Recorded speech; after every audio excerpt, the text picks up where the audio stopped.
जीवन को कभी देखा नहीं।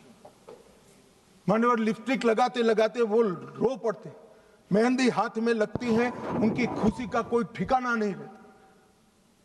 वहां पर बस्तर में मान्यवर साप्ताहिक बाजार लगते हैं, उनके माँ बाप को मिलने के लिए ले जाते हैं।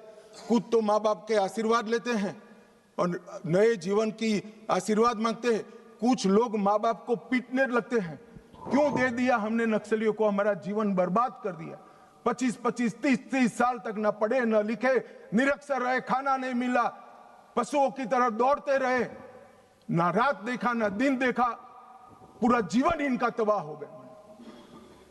और जिसको भी ये नक्सलवादी हिंसा अन्याय का सामना लगती है, मेरे सबसे करबद्ध निवेदन है, एक कैंप में जाकर 2 रात बिताइए, आपको मालूम पड़ेगा ये नक्सलवादियों ने क्या किया। और यहां बैठकर फैशनेबल तरीके से इनका पक्ष लेना कि इनकी सुनो, इनसे चर्चा करो, बहुत सरल है किसी के पास जवाब? ये 15,000 बच्चों का जीवन बर्बाद कर दिए, कौन जिम्मेदार है किसी के पास जवाब? क्या सारे बुद्धिजीवी अर्बन नक्सल जाकर देखिए कैंप में आपने क्या किया है। आप तो इसी चैम्बर में बैठकर कोर्ट के प्रोटेक्शन के अंदर आर्टिकल लिखते रहते हैं, वहां जीवन के जीवन उजड़ गए हैं और किसी को परवाह नहीं है। अपने आप को ह्यूमन राइट का चैंपियन मानते हैं। मैं पूछना चाहता हूं, 32 साल की आयु तक मेहंदी न लगाने वाली बच्ची के ह्यूमन राइट का कौन चिंता करेगा? मान्यवर, उसकी चिंता नरेंद्र मोदी करेंगे और कोई। इनका अधिकार जो छीन लिया है, इसका हिसाब कभी न कभी देना पड़ेगा। मैं तो जन्म से हिंदू हूं मान्यवर, कर्मों में मानता हूं। जिन्होंने भी शब्द से भी प्रचिन्न समर्थन नक्सलाइटियों का किया है, वो सब इस पाप के इतने ही भागीदार है जितना बंदूक लेकर घूमे। मान्यवर, इनकी नौकरी और रोजगार के लिए हमने ढेर सारे प्रयास किए। मान्यवर, कौशल केंद्र बनाए, 12वां इनके बच्चों के लिए 12वीं तक की मुफ्त शिक्षा करी है। महिलाओं को 2 लाख का और पुरुषों को 5 लाख का ऋण की व्यवस्था है। वहां बस्तर ओलंपिक और बस्तर पंडुम, इसके माध्यम से संस्कृति और खेल का हम बढ़ावा कर रहे हैं। और वहां पर अब 1,20,000 कलाकारों ने बस्तर पंडुम में भागीदारी ली और 5,50,000 आदिवासी खेल खेले।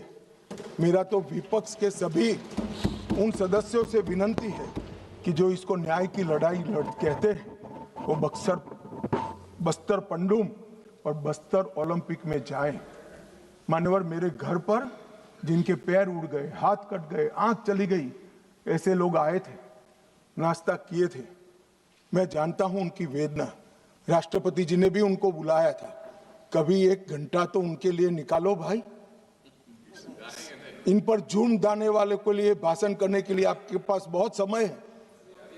वो जुर्म का परिणाम देखने के लिए 1 घंटा निकालिए, ऐसा मेरा निवेदन है। मान्यवर, आज मैं यहां पर अंत में 2070 से नक्सली आतंक क्यों चला, इसके तय में भी जाना चाहता हूं। मान्यवर, जब मनमोहन सिंह की सरकार बनी तब एक NAC बनी थी, नेशनल एडवाइजरी काउंसिल। PM की काउंसिल ऑफ मिनिस्टर तो हमने सुनी थी, पार्लियामेंट में बहस के दरमियान सदस्य एडवाइस दे वो भी सुना था। एक नई national advisory council, extra constitutional forum खड़ा किया गया जो देश के कानून बनाता था। इस फोरम में कौन था मान्यवर? सोनिया जी इसकी अध्यक्ष थी, हर्ष मंदर इसके सदस्य थे। उनके NGO अमन वेदिका में शीर्ष नक्सली नेता की पत्नी को जिम्मेदारी दी गई थी और रिकॉर्ड है कि वह उन नक्सलियों में शामिल थी जिन्होंने अपहरण के केस अर्बन एरिया में किए थे। और मान्यवर, NAC देश का नीति निर्धारण करती थी। रामदयाल मुंडा वो कहते थे नक्सल ऑपरेशन जरूरत से ज्यादा कठोर है। ये प्रच्छिन्न समर्थन ने ही नक्सलियों की हिम्मत बढ़ाई। Shabnam Hashmi, Ram Punaniya, Usha Ramanathan, NC Saxena, Jean Dreze, Farah Naqvi और मान्यवर एक विनायक सेन, वो 2010 में अदालत द्वारा दोषी पाए गए, फिर भी प्लानिंग कमीशन की हेल्थ स्टीयरिंग कमेटी और ऐसे महत्वपूर्ण पदों पर उनको रखा गया। और जयराम रमेश ने एक महेश राउत को, जो नक्सली था, उसकी रिहाई के लिए तत्कालीन कांग्रेस के मुख्यमंत्री को पत्र लिखा था।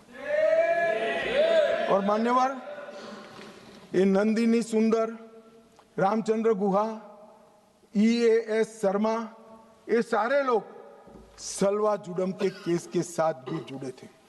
मान्यवर जब देश के सर्वोच्च सत्ता के केंद्र सरकार की एक एक्स्ट्रा कॉन्स्टिट्यूशनल अथॉरिटी जो PM के भी ऊपर थी, इसके सदस्य अगर नक्सलवाद के समर्थक हो तो आप मुझे बताइए मान्यवर, किस तरह से नक्सलियों का हौसला टूटेगा, कैसे टूटेगा? और एक कांग्रेस पार्टी ने किया था। ये भाग नहीं सकते मान्यवर, ये तो इतिहास है। और जो लोगों को विरोध है मेरी बात की, कल आने वाले दिनों में सैकड़ों पुस्तकें लिखी जाएगी जो आपके कारनामों से भरी हुई होगी। कैसे भागोगे? लोकतंत्र के अंदर किसी का आवाज दबाया नहीं जाता। मान्यवर 2011 में मनमोहन सिंह जी ने prime minister rural development fellowship launch की। मान्यवर उनका काम युवाओं को एक्सपोजर देना था। इसमें एक महेश राउत फेलो बने, जो महाराष्ट्र पुलिस के नक्सलियों के साथ संबंध के चलते महाराष्ट्र पुलिस के केस में जेल में गए। अब प्राइम मिनिस्टर ऑफिस ने की हुई prime minister rural development fellowship जब लॉन्च हुई तो उसका एक बेनिफिशियरी नक्सलवादी है, तो नक्सलवादियों के हौसले भला कैसे टूटेंगे? मान्यवर 2010 गृह मंत्री चिदम्बरम जी ने एक वक्तव्य दिया। उसके बाद JNU, जिसका अभी अमरा राम जी महिमा मंडन करते थे, JNU वो यूनिवर्सिटी में उत्सव मनाया, वहां एक नृत्य किया कि 76 पुलिस के जवान मारे गए और नृत्य में जमीन पर भारत का तिरंगा बिछाकर पैर के नीचे रख कर नृत्य किया। इसका समर्थन ये मान्यवर करते हैं। मान्यवर चिदम्बरम साहब 76 जवान मारे जाने के बाद किसी को खाना मुंह नहीं लगता, पानी हलक से नीचे नहीं उतरता है। मान्यवर चिदम्बरम साहब ने कहा, हम आपसे, मतलब कोट अनकोट है, और नक्सलियों को कह रहे, हम आपसे हथियार डालने के लिए नहीं कह सकते, क्योंकि हम जानते हैं आप ऐसा नहीं करोगे, क्योंकि आप हथियारबंद आजादी की लड़ाई में विश्वास करते हैं। मान्यवर किस प्रकार से देश चला है, और पूरे तालाब में पानी भरा है, इसमें गोता लगाते हैं और कपड़े भिगोए बगैर बाहर निकलते हैं। हमने तो कुछ किया ही नहीं, मैंने तो ऐसे जादूगर देखे नहीं है। तालाब में गोता लगा दे आदमी और बाहर निकले, एक भी कपड़ा भीगा ना हो, और कहेंगे मैं तो निर्दोष हूं, मैं गया ही नहीं, मैं तो बोला भी नहीं, चाला भी नहीं। एक कमाल जादू आता है मान्यवर।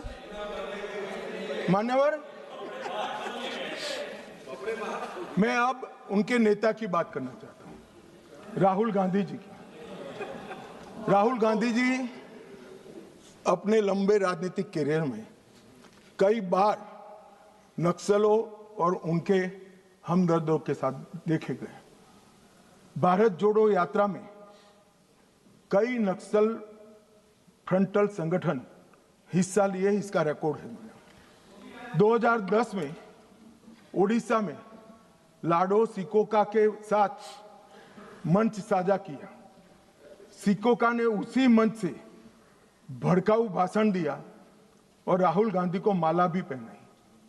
2018 में हैदराबाद में गुम्माडी विट्ठल राव उर्फ गद्दार से मुलाकात की, जो विचारधारा के करीब रहे।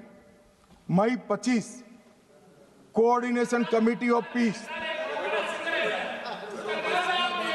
मान्यवर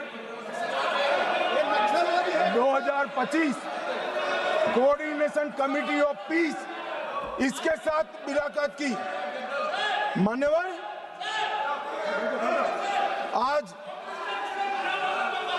हिडमा जब मारा गया, मान्यवर 172 जवानों को मारने वाला हिडमा जब मारा गया, इंडिया गेट पर नारे लगे, कितने हिडमा मारोगे, हर घर से निकल लेंगे हिडमा।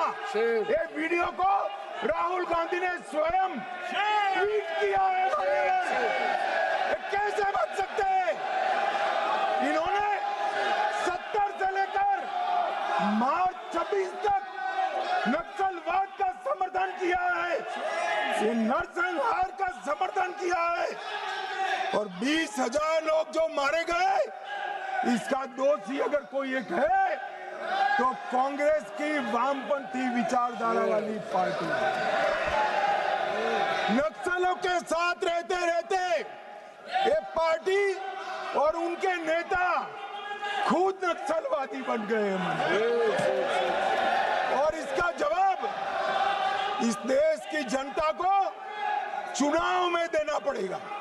ये बात यहां से रुकेगी नहीं, जनता की अदालत में जाएगी मान्यवर, और इसका जवाब उनको देना पड़ेगा। मान्यवर फिर से एक बार ये लड़ाई में जो जवान जिस फोर्स के शहीद हुए हैं, अपाहिज हुए हैं, और जो नागरिक मारे गए, वो सबको पूरे सदन की ओर से मनपूर्वक श्रद्धांजलि देकर मेरी बात को पूरा करता हूं। परमिशन दिया से चाहते थे कि इनका दर्द, इनकी वेदना, इनकी परेशानी, नक्सलियों द्वारा किया गया उनको अन्याय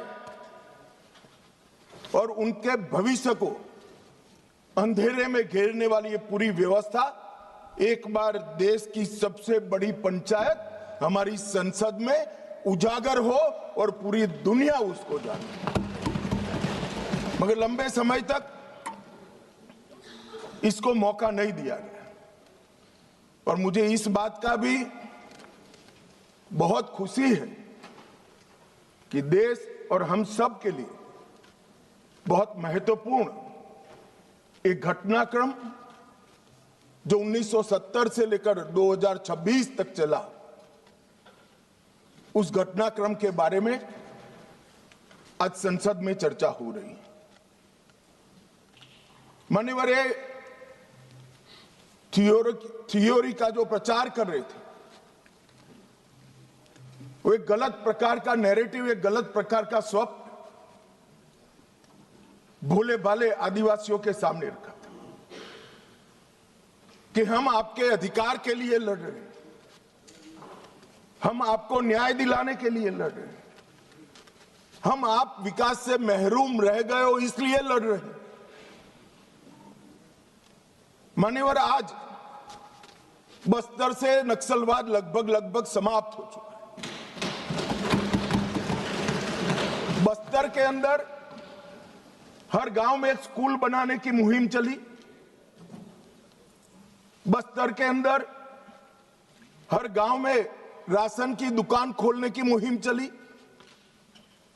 हर तहसील पंचायत में पीएचसी सीएचसी बने, इनके आधार कार्ड बने, राशन कार्ड बने, 5 किलो अनाज मिल रहा है, गैस के चूल्हे वितरित होते जा रहे हैं। मैं इतना ही पूछना चाहता हूं